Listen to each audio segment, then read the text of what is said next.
dinami-daming nagpapakawalang atake.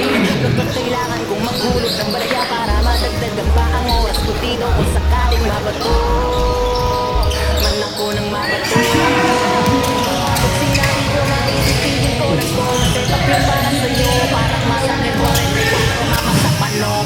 Kamusta? Balita ko, kamusta? Yung bawat tira ng pagkakil sa tanda na punta inakabaman ko pa naman parang kabagan sa ilaw. Walang tulog na lang sa pulutan sa pintuan. Hindi na matubos yan, pero kahit na ganoon sinasanay ko aking sarili. Ganyan talaga magmahit ka na ating bibili. Pag-isipan na mabuti, mabilis kaysa sa huli ka magsisi.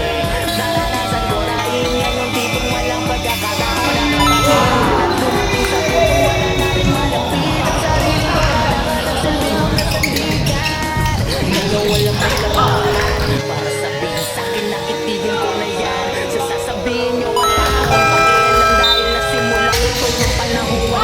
Alam nyo yan, di ko na kailangan pa na paliwanagan. Wala na akong magagawa pa saraduhin niyo. Isipan di ko kailangan ipilit ang sarili ko para sa inyo. Amin na kinaya ko na ako nakubusan. Di ko pinagdala lang ito. Di ko nasanay sa balik katuwiran. Kaya ito baka na ipamilin ko. Sa lahat ng pagkakagigli. Iniwasan ko yung target. Kung ginusto magtuloy sa silid. Kasi sa mundo puno na inggit. Teka. Baka pwedeng gawin natin to. Ganto ang kote ko. Kahit sa mga galing parang ibago sa mga pambato nyo. Di ako nagyayabang kaya ang patunayan kung hanggang saan ang kaya kong gawin. Wala akong paningin pero malinaw ang amahan na nasagutin. Hiniin ng pagpako para akin iparin. Hanggang sa masagot yung kakanila na makakasama. Paano ba sumali sa dinami-daming nagpakawalang atake?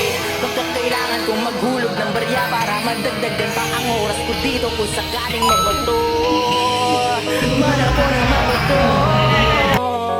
Pag sinabi ko na